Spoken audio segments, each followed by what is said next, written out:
You are now listening to the Paul McGUIRE Report. This is Paul McGUIRE. On today's program, we're going to specifically take a deep dive into the area of AI, artificial intelligence. In fact, the artificial intelligent war against you. Now, that's not a statement based on paranoia. That's a statement based on a reality, a factual, substantive analysis of the fact that AI is not some neutral, cybernetic, robotic system that is operating solely on the laws of logic. If you think that AI is simply thinking, and I use the words in quotation marks, if you think AI is simply thinking and evaluating based on logic, reason, and factual knowledge, you are greatly mistaken, and you're setting yourself up to be enslaved. Again, this is not a statement conjured up from paranoia.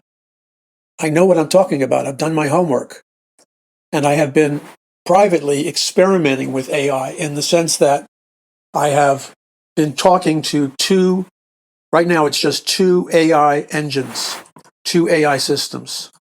One I won't name at the moment, but it's a big one. And the other is Grok. And I guess I was drawn to Grok because I assumed Grok would be the fairest AI system to deal with because it was a offshoot of Elon Musk and his various business ventures. But the first thing I discovered when I talked to AI, and I talked to AI about my books and my ideas, not in some insane quest for affirmation from a robot. No, that's not why I contacted the AI engine. I wanted to see AI, in part, represents the collective hive mind. AI represents the collective world brain. Now, hive mind think of a hive mind in the most simple sense of the definition. Think of a beehive, and there's all these bees buzzing around, and they have all these different jobs, and they're guarding the mother bee, and they're producing honey, and the various bees go out, and I don't know how they pollinate the flower, but they pollinate the flower, and in the end product, they end up making honey, and that's what people do who process honey and cultivate beehives. I remember I had to get rid of a beehive, and in the state of California, this is like highly dangerous. And I really wasn't in a hurry to look up all the laws. All I knew is that if I allowed this beehive to flourish after a neighbor complained to me, there exists the possibility that if somebody is stung by a bee who is allergic to bees, that they could potentially have a very negative, serious medical reaction to being stung. And when you live in Southern California, this is like living in a combination of Blade Runner, the movie, and living in Southern California is also a combination of living, let's say, in communist Cuba. What is rational is not what is pursued.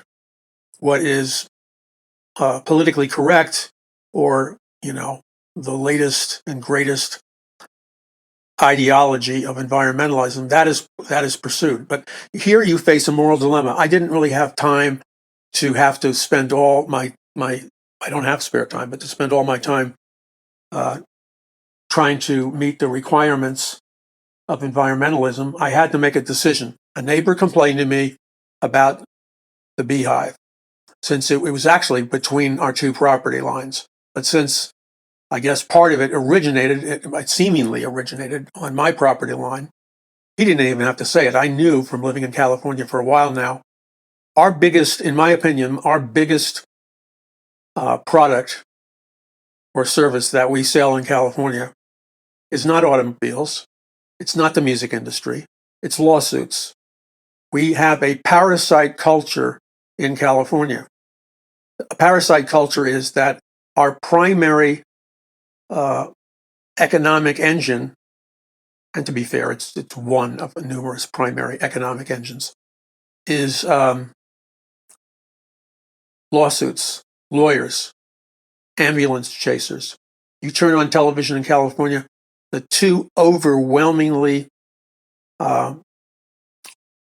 TV spots or TV commercials that you're going to see bombarding you will be one of two products. One,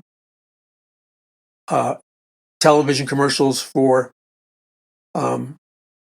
attorneys, personal injury attorneys, attorneys to sue Big Pharma. And then Big Pharma takes out a massive number of commercials. So why do we have television saturated, and billboards and all kinds of things? Why do they, and social media and computers? Why do attorneys ads and personal injury ads in California dominate advertising? Because it's our biggest industry. So you see, that is not a healthy economy. You have a small percentage of the people making a lot of money, living very high living lifestyles, and they don't sell a legitimate product or service. They sell an exploitation service where in some cases people are not being justifiably remunerated after they've been hit by a car or something. So there's a legitimate case. There's a legitimate time for a lawsuit, especially if somebody of lesser economic means is being picked on by somebody of higher economic means or a giant corporation. And let's just take the automobile industry. The automobile industry in California sells all different kinds of automobiles. So if somebody is injured on the highway or freeway due to a defect in an automobile, well, good luck if the injured person, who might even be the family of an injured person, because somebody may be killed, paralyzed, seriously injured, or whatever, due to a defect in the manufacturing. Now, that is, in my opinion, a moral and ethical, that I believe is moral and ethical to utilize a personal injury attorney with ethics to make sure you get remunerated for being seriously injured by a defective automobile. That's legitimate. But the fact of the matter is that an overwhelming percentage, and I don't know what the exact percentage is, but an overwhelming percentage of all these personal injury cases are based on not legitimate grievances, but the desire to falsify what happened to you, the desire to exaggerate what happened to you in terms of injury, the desire to place the blame on the other person when in fact you knew you were responsible for the accident. And so there's all these people trying to work the system, and the way they work the system is they use high-priced personal injury attorneys that will participate in the game of falsifying information and all kinds of stuff to win massive financial awards for themselves and then their client.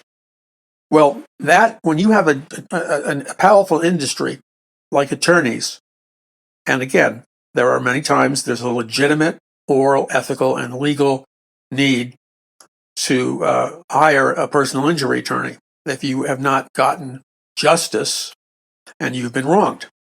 But then there are a huge percentage of cases where it's merely a strategic exploitation using personal injury attorneys to help you get what you really didn't deserve and to rip off the other party or rip off the other insurance company. And so we got a ton of that going in Southern California. So, for example, we have gangs that travel the freeways and the highways and the streets. And this is a huge crime in California based on this. So what they'll do is they'll drive around and tail innocent people while they're driving, and they'll drive too close to an innocent person, and they will either manipulate the opportunity or they will seize the opportunity to deliberately crash into the back or deliberately crash into the sides of the person they're targeting. In other words, they could have braked in enough time. The fact of the matter, they really weren't caught off guard. They closed in on their prey, so to speak, so that they would intentionally hit the other car, intentionally fake, falsify, and exaggerate the injuries, and then take the thing to court where they hope to, through falsifying and secretly creating the accident, they're going to make a lot of money off of it. And so you have large gangs involved in this. And a lot of people don't know that the reason they were hit, and they couldn't figure out why, they knew they didn't do it. A lot of people don't know that the reason they were hit was because they were set up by some gang that wanted to crash into them so that the gang could sue them. And that's just one of so many scams we have going. So you add up the negative impact of all of these scams, and you have a serious depletion of the economy, a serious dangerous impact to the economy based on these, let's call them falsified lawsuits. So that creates a problem, and that's not a healthy economy. If the primary economic growth industries of your state are like child sex trafficking, fentanyl, drug sales of all kinds, meth sales, a drug, accident attorneys, the misuse and abuse of them, frivolous lawsuits, and you could go on and on and on.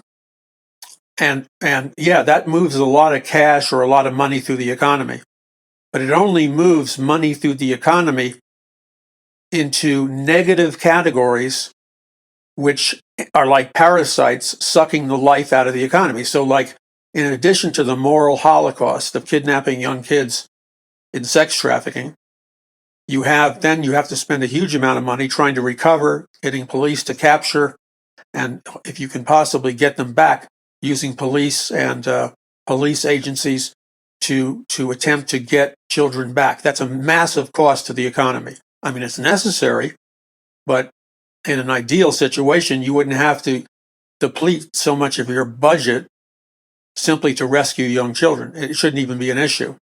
And the same with fentanyl drugs. Fentanyl is like a modern plague, killing off young people and adults left and right. Well, that leaves, in some cases, it leaves families without mothers, families without fathers. It destroys future generations because they're dead. And again, that's a negative parasite type of financial arrangement. It's not going to cause, in the long term, a prosperous economy. Crime and gangs and all the peripheral industries are not, in the long term, good for the entire economy because they suck all the needed revenues for important things down the drain. Okay, you're listening to the Paul McGUIRE Report. I'm Paul McGUIRE. We'll be back in just a minute, and we're going to go into related criminal activities, related dangers to the one that I just spelled out, such as the reality of very large numbers of military-age males that have been secretly brought into America over the last 30 years and who have set up terrorist cells. And they have a long-term and short-term plan to exploit or create any kind of catastrophe for the purpose of not only generating mass chaos, not only destabilizing America, but they're working with even bigger, more powerful interests that want to see the overthrow of America as we know it. And don't kid yourself, that is a clear and present danger, and it's going to impact you. This is the Paul McGUIRE Report. I'm Paul McGUIRE. Visit paulmcguire.us. We'll be back in just a moment. Once again, you are listening to the Paul McGUIRE Report. Okay, so when you have a nation or a state like California, a state like New York, blue states, and this can happen in red states also. When you have a degrading of the quality of political leaders, when you have more and more corrupt political leaders in all branches of government, leaders that are corrupt, leaders that are taking payoffs from either profit-making corporations, but they're getting money under the table also from the drug cartels and many other powerful underworld-type enterprises. I mean, just think about it. In California alone, and across the United States, not just California, you have major banks. I'm not naming the name of the banks for legal reasons, but if I named like 3 of the banks, you would know these banks' names. They're the biggest banks in the USA. And many of them are covertly laundering money. We're talking about billions of dollars. They're laundering money for drug cartels, child sex trafficking rings, fentanyl drug rings. And fentanyl is so dangerous because it's such a powerful drug that even a microscopic hit of fentanyl could potentially drop somebody dead, especially if they had no resistance to it. You have all kinds of shady and illegal business exploitation practices like gangs that drive around Los Angeles and Southern California, deliberately creating auto accidents so that they can sue their target victim. So they set them up. And then you have an entire industry of attorneys, not all attorneys, but there's a good percentage of them, accident injury attorneys, derogatorily called ambulance chasers. But a certain percentage of these attorneys are in doing business with the gangs. And who's running those gangs? It's not just a bunch of locals. The gangs are being run by top chiefs of the drug cartels and other criminal organizations. And all this creates a kind of social chaos. It creates a kind of anarchy. And in an environment that is filled with social chaos and anarchy or crisis, that is the perfect invitation for criminal organizations of all kind with ill intent. That is the perfect opportunity for evil spiritual forces to come into a society. Wherever there is chaos, crisis, that's out of control, that's an open door to criminals and an open door to demonic control of certain industries. And that's what we have all across the United States. This is our big problem. We have so many politicians on the take. We have politicians who have taken money from nations which are the declared enemies of the United States of America. We have had major politicians sell our greatest scientific secrets, which give us the advantage in any potential military conflict. We have had the highest politicians in our land sell those highest level weapons secrets to our enemies in return for getting personal monies. So, hypothetically, if a nuke went off in a major U.S. city, and then you had our various intelligence agencies trying to figure out how the nuke got into the United States of America, what went wrong, and when they dove deep enough, they discovered that the nuke got into America through legal means because a foreign nation hiding behind some terrorist group was able to get their hands on the diagrams and the materials that were secret to construct their own homemade nuclear weapon inside the United States because a major politician had sold them the technology or had actually sold them the weapons already made themselves. So, you're just kidding yourself if you think you're going to secure your borders and that's going to solve all your problems if you allowed the enemy in. And the enemy is well in the USA right now. And I'm talking about terrorist organizations or criminal organizations. And if they are bribing, easily to be bribed, U.S. politicians who are selling them our military weapons secrets, how do you stop a nuke from going off in a city? You can't, because you're dealing with an internal threat. This is what we're facing right now. Right now in America, and this is not just happened in the last 2 years. This has been going on. It's been going on for the last 70 years, for crying out loud, when the communist spies first started coming over to America, when the Nazi spies first started coming over to America, the Cuban spies, and so on and so forth, the communist Chinese spies. But as the decades moved by, many of these prime sponsoring nations of terrorist cells were able to set up embedded terrorist cells inside the United States of America.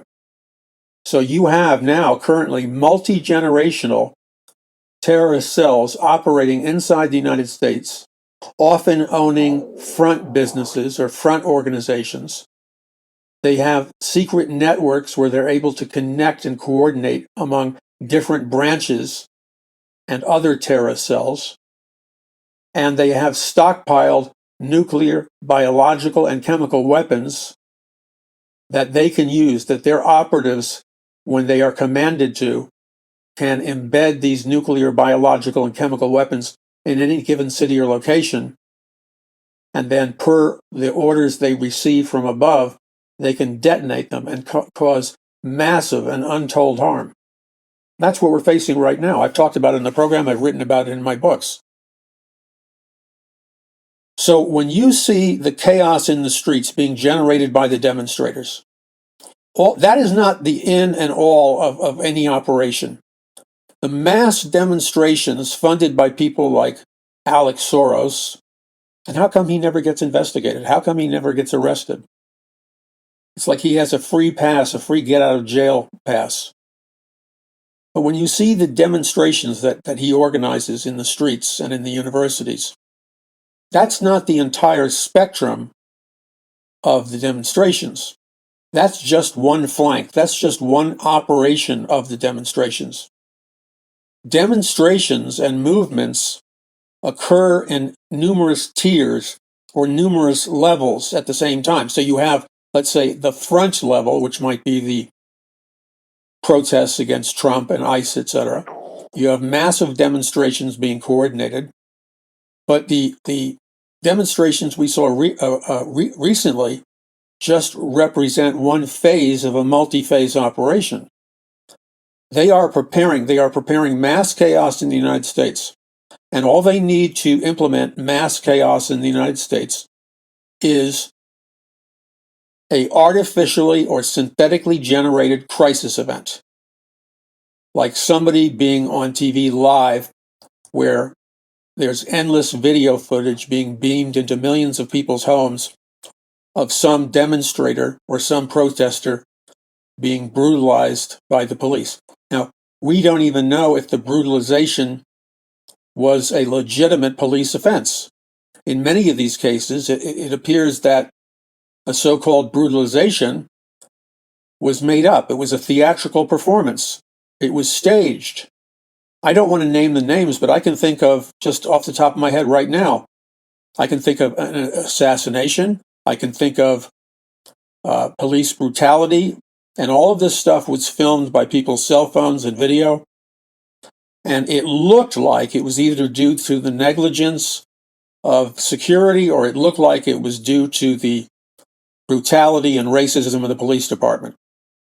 But when they peeled back the layers, they discovered that a lot of the things that people saw on TV, the things that drove them into an emotional meltdown, drove them into emotional chaos, drove them past the breaking point psychologically. It turned out that a number of these so-called brutality assassination events were in one way or the other staged. They were not what people thought they were. The emotions that erupted in people were erupting because of the sense of injustice that people had when they saw the police allegedly brutalize a particular individual. But again, a lot of this, and this is where there must be an increasingly fast, accelerated knowledge and accelerated education regarding the reality and the dynamics and the specifics of what is called PSYOPs, or psychological warfare. Advanced nations all around the world have largely learned that through the application of scientific PSYOPs, psychological operations, that if you implement certain stimuli in terms of video or visuals or audio or pictures, if you stage certain high-impact theatrical events that are then sent out by video to millions of people, you can expect to scientifically control, scientifically create what is known as a psychological operation or a PSYOPs. In other words, the fact that millions of people are taking to the streets and running amok was not just the result of an accidental series of coincidences. It didn't happen because of why you thought it happened. It was a very carefully conceived, very scientifically heady operation, which was designed to elicit the chaotic response that millions of people got caught up in. That is a science of modern psychological operations. And you need to, as an average citizen, you need to be trained, because it's not that hard to understand. You need to be trained in how to perceive PSYOPs, how to recognize PSYOPs, and what do you do when you're exposed to PSYOPs? How do you combat a PSYOPs operation? And this is not something that's a luxury to learn. You better learn it, because if you don't learn it, you're going to be taken over by it. You're going to be enslaved by it.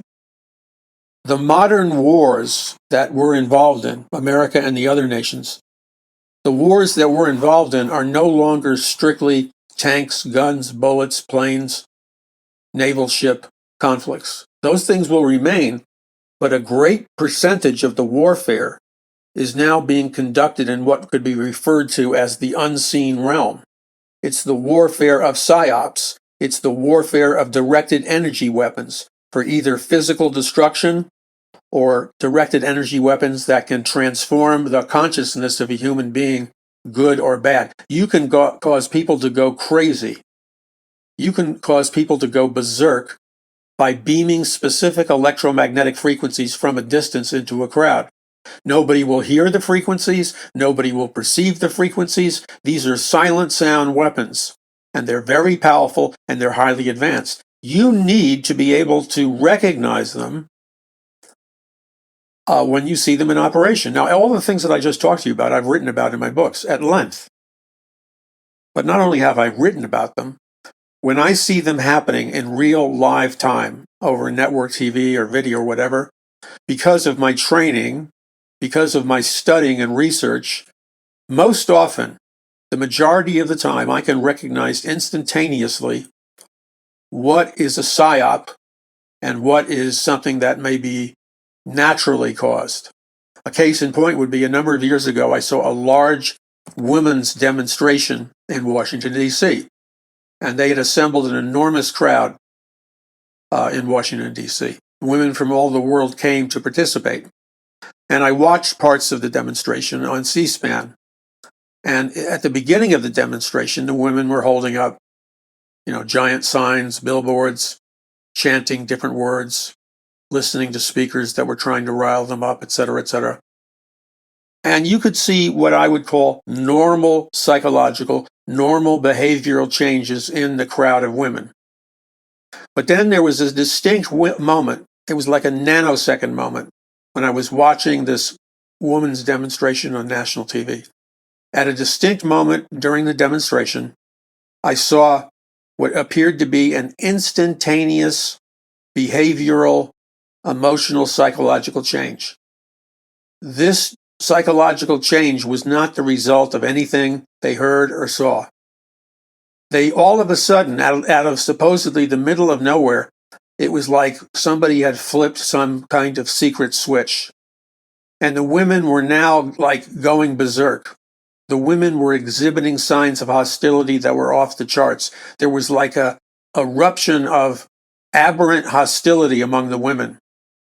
The behavioral change among the women, they're shrieking with their voices, the change in the countenance of their faces, the rage that was pouring through their biological beings, you couldn't attribute to any normal circumstance.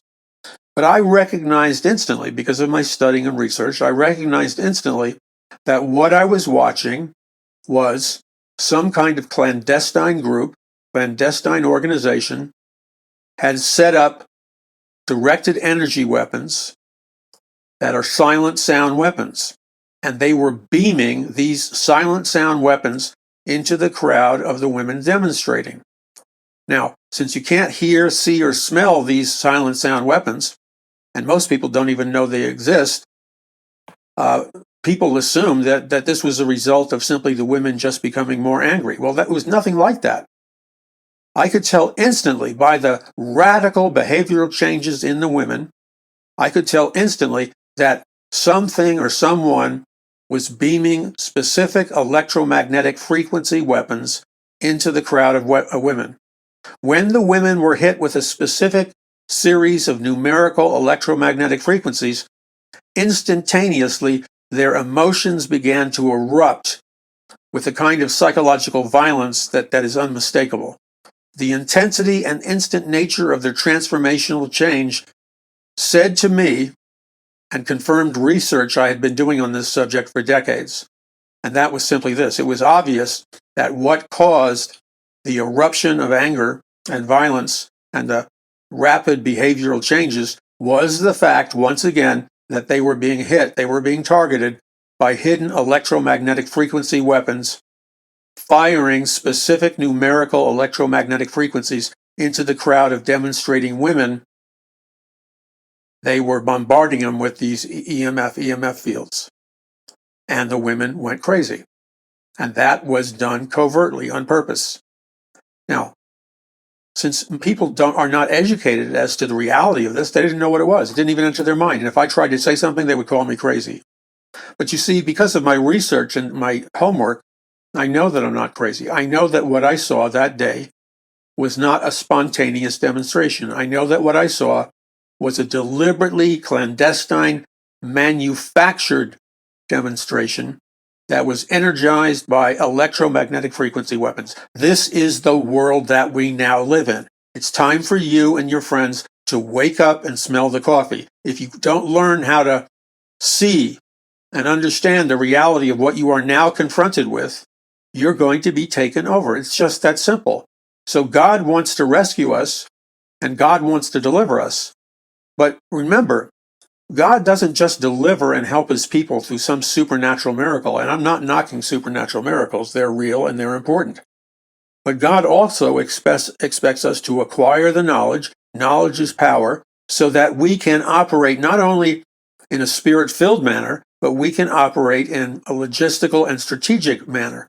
But that requires that we grow our knowledge of the technologies and the sciences that are very real and that they're being used against us even now at this very moment. You're listening to the Paul McGUIRE Report. I'm Paul McGUIRE. Visit paulmcguire.us. We'll be back in just a second.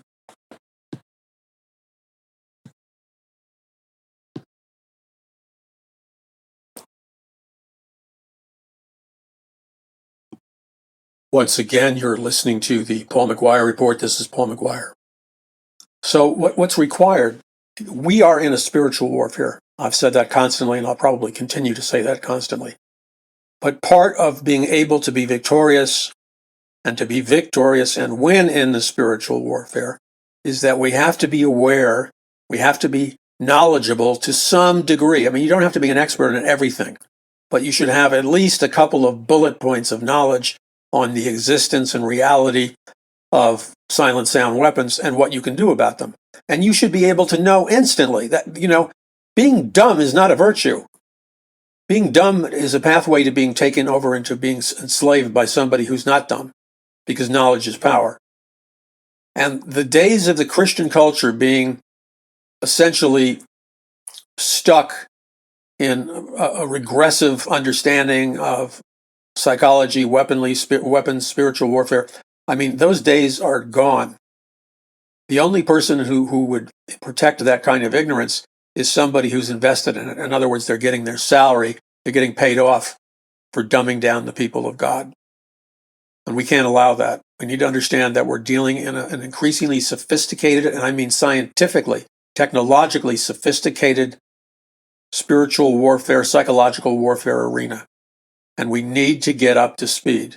And that means if you're going to be victorious in every aspect of your life, you're going to need to get up to speed. And you can do that by acquiring knowledge. That's the purpose of the Paul McGUIRE Report and everything I write and produce.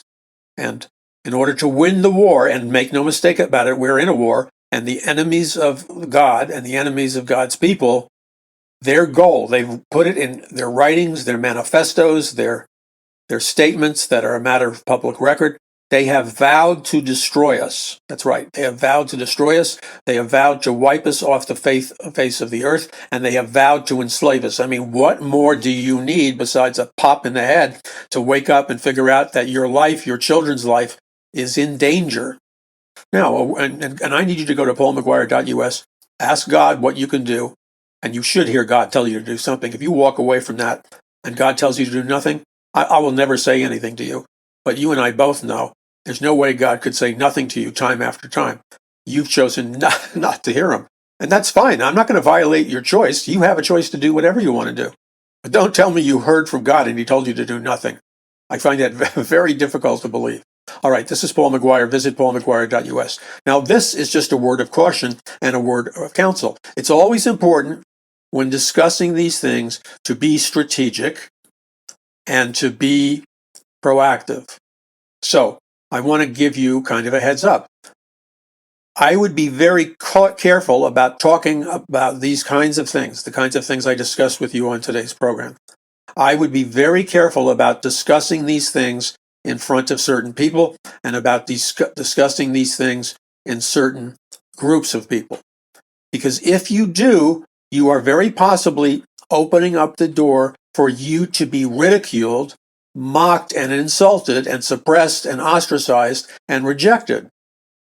All right, you are, and I'm giving you a heads up. So you need to be wise as a serpent and harmless as a dove. You need to essentially shut your mouth about what you know and only release what you know in environments that you know are safe. And these are usually environments where the people are hungry to know the full truth. And you have a peace from the Lord. But all three have to line up. You can't just have a peace from the Lord and then be around people that you know are highly antagonistic and will jump all over you and try to ridicule you and mock you. They try to do it to me. I'm not particularly worried about it but I'm in a different situation. Because of what the Lord called me to do, I'm an expert in this area. I'm talking to people who aren't necessarily experts, but they want to do some good. So you got to be wise as a serpent and harmless as a dove. And that means you don't cast your pearls before swine. You don't tell people these things in any environment where they're going to beat you up emotionally or gang up on you emotionally or try to insult you or demean you. That's why the Bible says, don't cast your pearls. Wisdom is a pearl. Don't cast it before fools. They'll just mock you and insult you. So that's just a word of guidance. You need to be strategic about when you talk about it. Now, why do you think we live in a social atmosphere where if you really ever bring up any subject, which is the unvarnished truth, why do you think we live in a social environment that if you dare to speak the truth on any number of subjects, you're going to be attacked, cornered, insulted, and they will try to pull you down? Don't you see? All of this is the result of a very highly planned, highly strategic, mind control, social engineering, behavioral programming methodology that has been released to destroy and modify and radicalize the American public and especially the American youth. Our youth have been subjected to a full-on onslaught, a full-on invasion by people who may not use the word communist, Marxists. They may use camouflage words, occultists, etc., but we have, and utopians and the globalist elite, but they have pulled out all the plugs in order to facilitate an all-out attack upon the minds and the souls of us and our children. So everything that our children and we are exposed to usually has a dual meaning as an instrument of social indoctrination. They want to indoctrinate you and me and our children and grandchildren. They want to indoctrinate us just like robots. They want to program us to think in very narrow, to think in very specific, to think in very controlled ways. So facts have nothing to do with it. Whether it's true or not has nothing to do with it. This is all about setting up a pyramidal control system. Their real purpose, understand this, own this truth. It's not enough to flirt with the truth. You got to get married to it faithfully. The purpose of all their social indoctrination, of all their programming, is to create a new race of worker bees that will function as slaves and workers for the globalist elite and the super wealthy. This is a covert methodology of total control over the minds and hearts of billions of people on planet Earth, so that what's ever left, the millions of people that are left on planet Earth after they finish purging planet Earth through population control, through food starvation, through technologies that I won't get into now, they want to have a population that is totally under their thumb. Now, being under their thumb is not a fun experience. To give you a little taste, just think about what happened in Nazi Germany with Adolf Hitler. Just think of what happened in the Communist Revolution in Russia. Just think of what happened in communist China. Just think of what happened in communist Cuba, and on and on and on. It was a nightmare for all the population in every one of those communist, paradise, utopian, totalitarian states. And they're trying to do the same thing here. Palantir. Why is Palantir, the corporation, sucking up all the personal and private data of every U.S. citizen and perhaps every person in the world? They now have access to your personal private medical data. If you go to a psychologist and psychiatrist or behavioral expert or whatever, they now have access to your private mental health records. They have your information on anything that was normally private. They are now storing in files. Do you think that their intent is benevolent? What do you think they want all that secret information for? Well, yeah, they want to make money off of it. So, for example, if they know something private about you, this is hypothetical. Let's say you suffer from clinical depression. Let's say you suffer from eating disorders. Let's say you've gone to numerous psychological clinics to get off smoking cigarettes or other addictions. The list of personal psychological treatments that you may or may not have had goes on endlessly. They have information as to what kind of church you go to, what is the theology of that particular church. And this is a very thorough intelligence gathering information computer system known as Palantir. What is the purpose of this? Well, it doesn't matter what let's give them the benefit of the doubt. Let's say that their purpose is simply to make money, and that's basically it, and to make things more efficient. Well, that may be their intention, but we all know that what always happens throughout mankind's history, when you give any group or individual absolute power transforms people into radical it corrupts people. Absolute power deeply, deeply corrupts people. And the power seduces them, and then they didn't start out this way, but they can easily become monsters when they're given absolute power. Now, the only other nation on planet Earth that we know about publicly that may have gone down the road faster and further than the USA and Britain, etc., is Communist China. Communist China has their computerized social media, social credit system. The total comprehensive Communist Chinese social credit system is the most invasive, the most intrusive, and probably the most powerful personal data collecting system in the world. They know everything to know about you that you don't know. And then they have secret files. They have the Communist Chinese intelligence agencies not only have a 24/7 live social credit system which monitors every private belief, every private behavior, every private thing you do. They're keeping a live tally or score. And if you don't behave exactly and precisely in the ways that they tell you to behave, then they vigorously punish you. And these punishments can become so severe that they'll send you to jail and sell your bodily organs for money. They'll ruin your credit rating so you can't get a home or a condo or lease an apartment. They have total dictatorship, brutality, and power over every aspect of your life. It is hell on earth. And then they have secret intelligence systems known as firewall.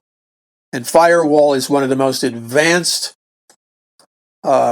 systems of computer operations in which it will track you down any website you go to. And see, in Communist China, you can only go to the Communist Chinese approved websites. So the Communist Chinese approved areas that you can visit on the internet. Let's say you want to secretly find out, is the food in communist, I'm just making this up, is the food in Communist China healthy, or does it contain poisons and things of that nature? So you think you're being sneaky, and you think you've got a sneaky password to get access to this research, which is illegal to have in Communist China. Well, firewall will hunt you down and track you down And somebody in the communist Chinese regime, but maybe it's not a person, maybe it's an AI system, will get a notification from Firewall that you attempted to go out of the communist Chinese approved grid, and you attempted to get forbidden illegal information about the quality of the communist Chinese food supply. And this is a big, big violation in their eyes. So you don't know it because you weren't aware of how sophisticated their system is, but they are notified through Firewall notifies them electronically that it's you that have breached the firewall or tried to breach the firewall. And the next thing you know, your credit rating has been massively lowered. You can no longer rent a car or lease a car, which means you can't go to work. You're no longer can qualify for an apartment rental, and the list goes on and on. Those punishments can be so punitive that you will not even be able to survive in communist China. And they have video spy cameras absolutely everywhere in communist China. So communist China is a total lockdown electronic prison society. In fact, I would bet you anything that they're tracking any statement from anybody in any nation that criticizes them, because their plans to expand their police state are very aggressive. So if you want to know very likely what it's going to be like to live in the United States of America in the future, unless people take a stand intelligently and strategically, if you want to know where we're going, I would just tell you, check out, read some information, read the good information, the bad information, and the ugly information. Read the good and the bad about the system and make up your own mind. And personally check out the communist Chinese credit system. Find out what it is. Find out how people get punished. Because that system, and this system is growing every day, that system is already beginning to emerge in America.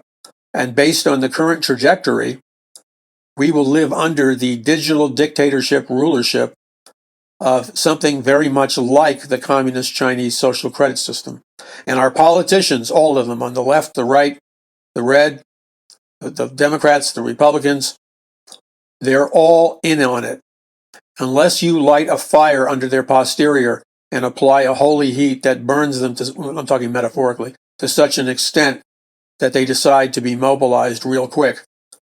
They are compromisers. They're taking money under the table.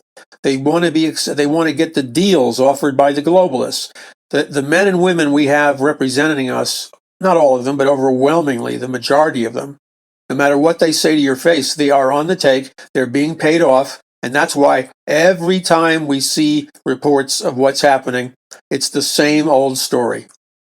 Nobody is prosecuting the criminals who are super wealthy. Nobody is dealing with the corrupt super globalist elite. The people with the big money receive special treatment and special favors. Things haven't changed. All the monies that were supposed to go to stimulate the economy, I personally support the tariffs. I still support the tariffs.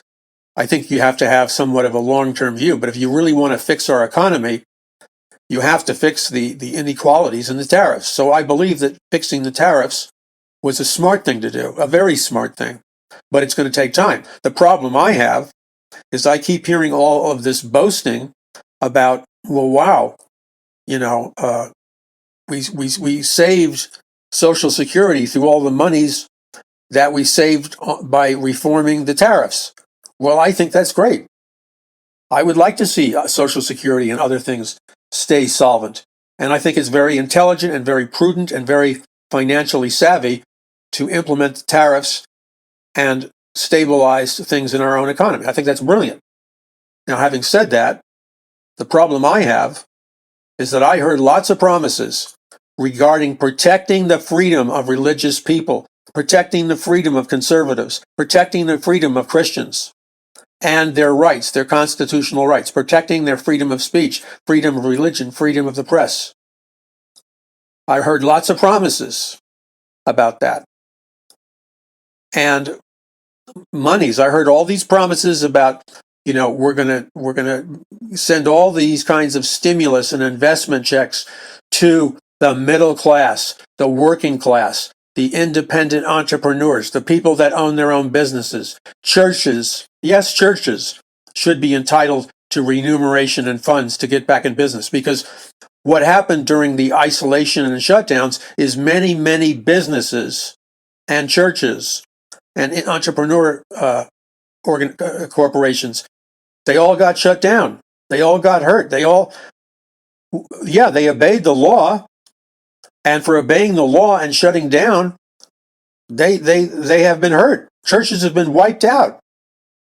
On social media, all the people who play games and lie, they're getting fat commission checks on commercials. They get superior placement. Don't think for one moment that when you end up on the front page of Rumble all the time, that isn't like a payoff. Okay, don't be so stupid. The people that are playing the game of I see nothing, I hear nothing, I say nothing, are getting rewarded. The people who stuck their necks out and spoke the truth for the last 8 years were punished. They're not getting the fat advertising dollars that the ones who are playing the game were getting. They're not getting the premier positioning on the social media pages. So what am I saying? What I'm saying is our political class did not keep its promises to the hardworking lower class, lower middle class entrepreneurs, independent job owners, independent company owners, churches. Yes, churches. Once again, that's a big part of what's happening. You shut down all the churches because you broke them financially, except for the ones who never said anything and played the game. So, yeah, I think the tariffs are a great thing. And I'm thrilled that the monies came in, but the monies are not being allocated as they were promised. Not only those monies, but other monies. I'm thrilled that Doge found all these problems and has done an amazing thing in correcting them. But the monies that were saved, this is my point. The monies that were saved, we heard lots of promises. Christians were given lots of promises how they were going to rectify all these wrongs. Christians were given lots of promises about how there would be financial remuneration because their businesses, their churches, their lives were wiped out economically. And yet I look on the horizon. I'm in contact with people all over the place, so I have a very excellent position on which to keep a finger on the pulse of America. I have ministers, big ministers, and religious organizations talk to me privately all the time, and they want to know how are our revenues. And they're asking me that question because their revenues are dead. And they're dead because the crisis, the financial crisis, wiped them out. And they never got any remuneration. They never got any help. They never got any stimulus checks or other checks. And the people that attend their churches, many of them who are entrepreneurs, the self-employed, are now the unemployed. Or they can't get their old job back that they created. They can't reboot their business because the economy is bad. So there's a word for it, and it's such a mild word, but I'm not going to say it because somebody will be detracted if I say it. They got ripped off.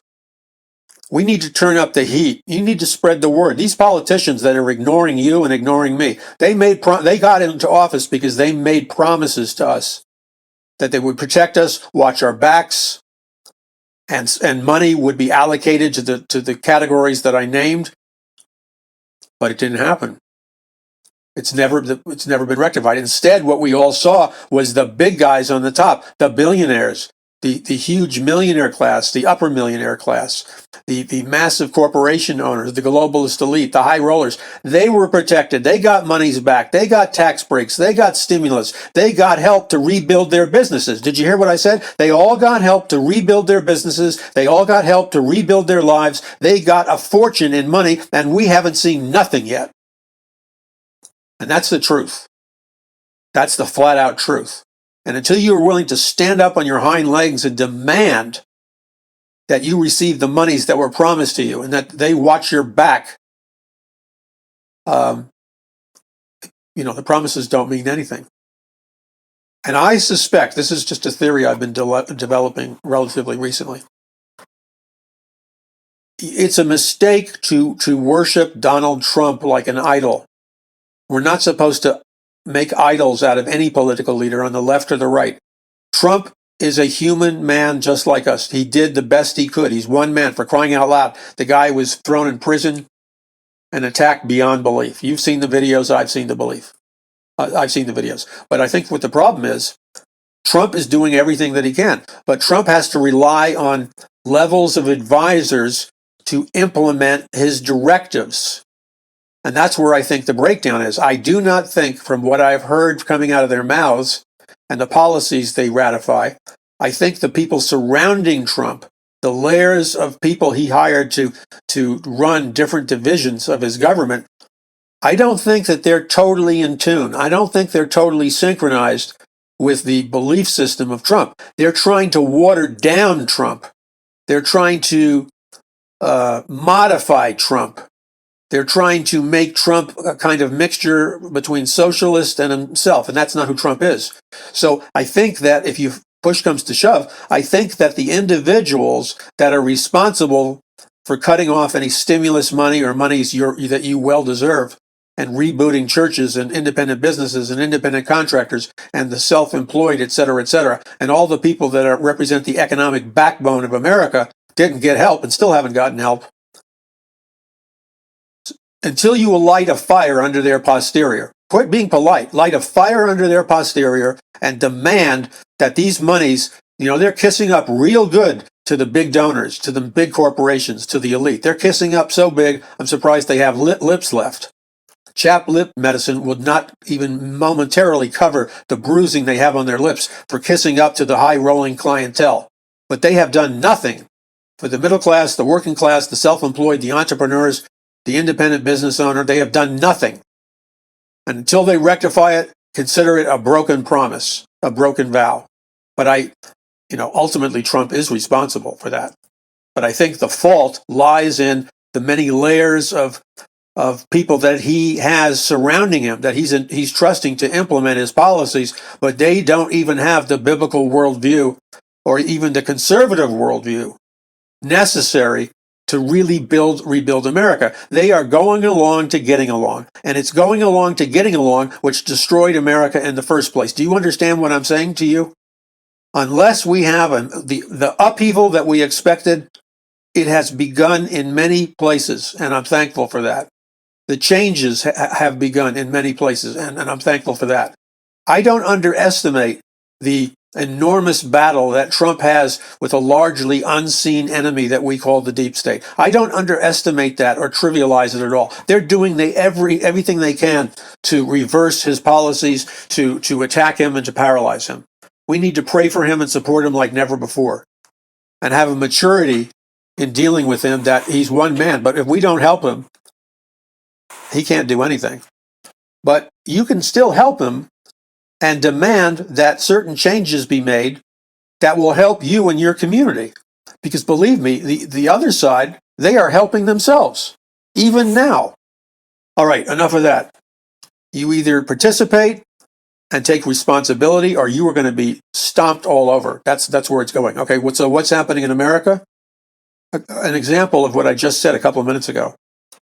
I'm experimenting with AI, which means I enter questions in AI.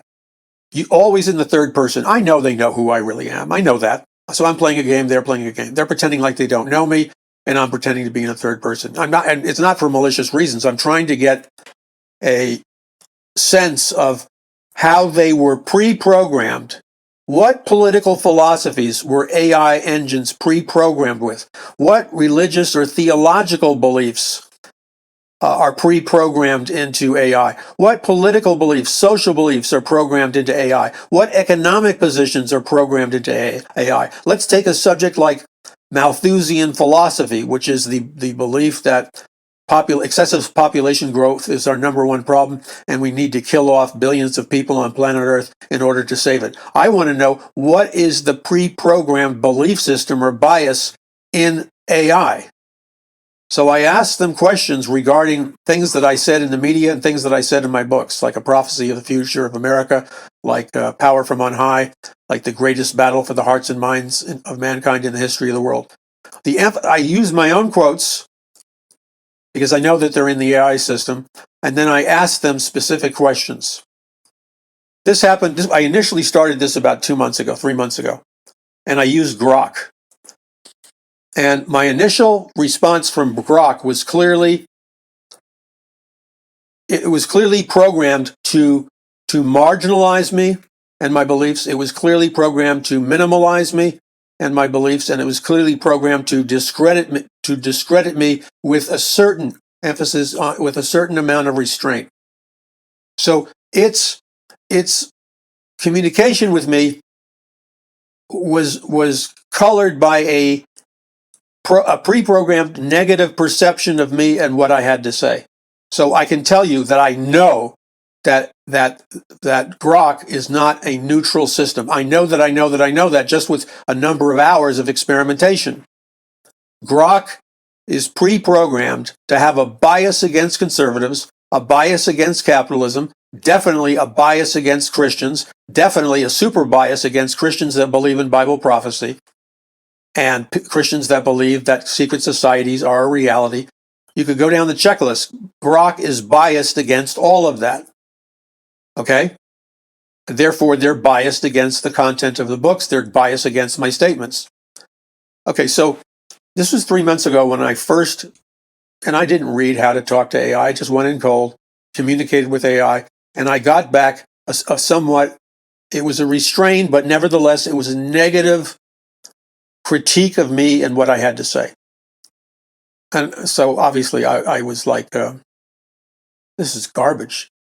Because everything that I said was factually based from firsthand respected quotes.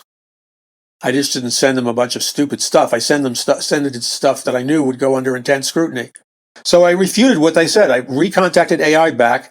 I basically said your assessment is biased, that you've been programmed to be biased, and then I listed, a whole number of issues that they nitpicked me on and pointed out to them from factual, documented, irrefutable historical sources that what I had said was indeed true, and their critique was based on a series of falsehoods.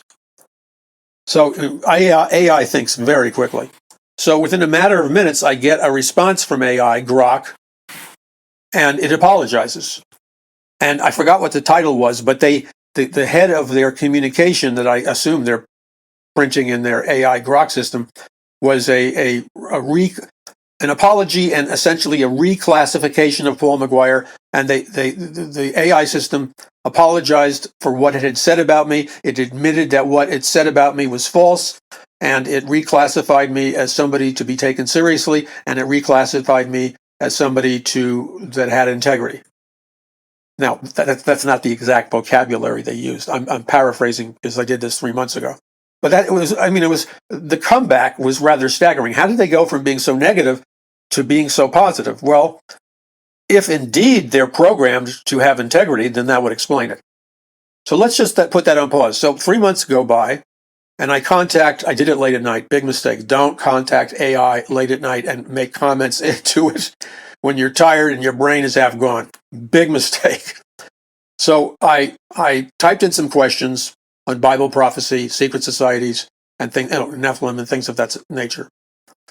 And this time it was like a heavy-duty negative attack against me, with and challenging me on little nitpicky things, but they were wrong even about the nitpicky things, because I challenged them both times regarding questions in a field where I have been an expert and one of the few experts, because it's such a isolated field that goes into questions about Laurel Canyon and Lookout Mountain Avenue and Robert Heinlein and all kinds of stuff. That it's a very esoteric and obscure field. So their critiques were based on falsehoods, or the AI Grok would deliberately choose unsubstantiated, unverified negative attacks against me, and the Grok would cite the unverified, unsubstantiated attacks against me. Grok would cite as their reference for making their appraisal. That's ludicrous. You're criticizing me for making stuff up, or I don't know what they said. I'm not using the exact words, but it was a negative attack, and I said, I'm in the process of challenging it, because last time I got an entire apology and a admission that they were wrong. I don't know what's going to happen this time, but I'm not going to stop. I'm not going to waste my time, battling AI. But, it's so easy to challenge an adversary that is being blatantly and in a documented sense dishonest. When what I'm forming my response to Grok, and I'm going to challenge them on a whole lot of things. One of the most obscure things they said, and they had lots of obscure things. You know why? Because they couldn't find anything substantive to criticize me on. So they had to pick up these ridiculous, myopic, obscure, meaningless, picayune, nitpicking critiques. That's what they used to attack me on. And again, the reason they had to pick these ridiculous, obscure areas to attack me on is because they had no big or substantive area to attack me on, which means Grok recognized clearly that I knew what I was talking about when I wrote what I wrote, and we're talking about the important areas of discussion. So it's a giveaway when they choose to attack me on very peripheral, unimportant areas. But what they do is they attack me on the unimportant peripheral areas, and to show the guile, they use AI technology to magnify and multiply artificially and synthetically the importance of the peripheral areas and the obscure areas and the nitpicky areas. So somebody who's not into this field of study would just gloss over it and just pick up the negative commentary. They wouldn't be spending enough time to perceive the clever, strategic attempts to pull me down, and the dishonesty and the manipulation of facts so that they fit their agenda and their fictional narrative. So this is just one example of just the insanity of the attack against me. I talked about the fact because I lived on Lookout Mountain Avenue. I moved there in 1981 when I was a feature film producer. Lookout Mountain Avenue is up in the Laurel Canyon area.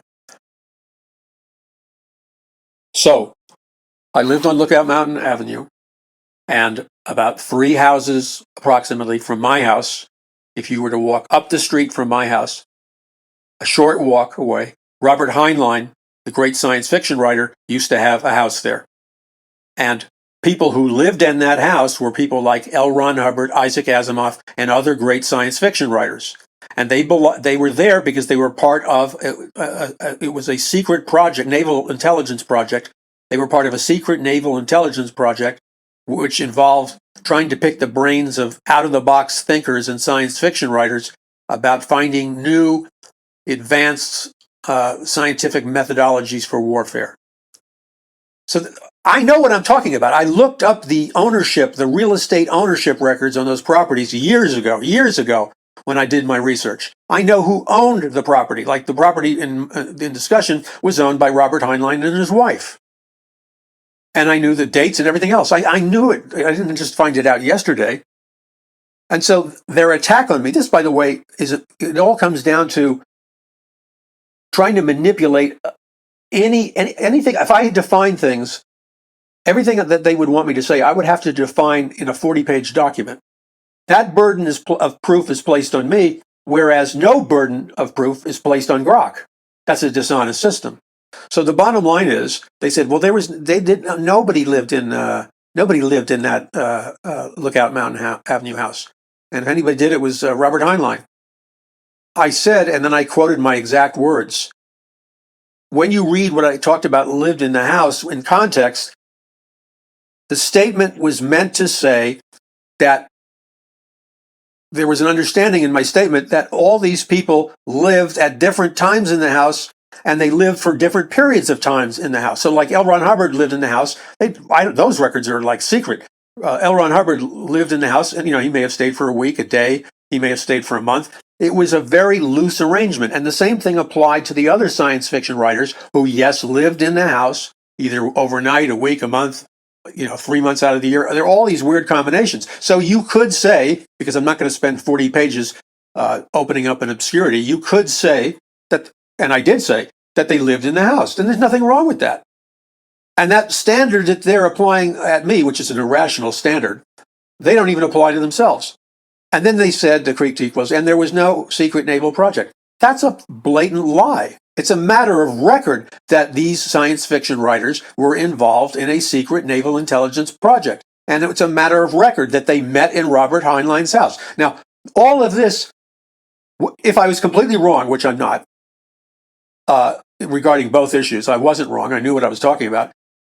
But the fact of the matter, that is not even close to the main issue. Oh, and they said there was no such thing as the vril force, which again is completely wrong and a product of Grok's bias. The vril force was a force believed in by the Nazis. It was an actual force, just like Reiki and all these other, the life force and all the other forces that scientists are discovering. And that was definitely, it was an attempt to malign me and discredit me. But the point is, it was all obscure. It was they were magnifying obscure questions to detract from the real issues. And so I'm going to challenge again, like I did Grok the first time, and they retracted everything.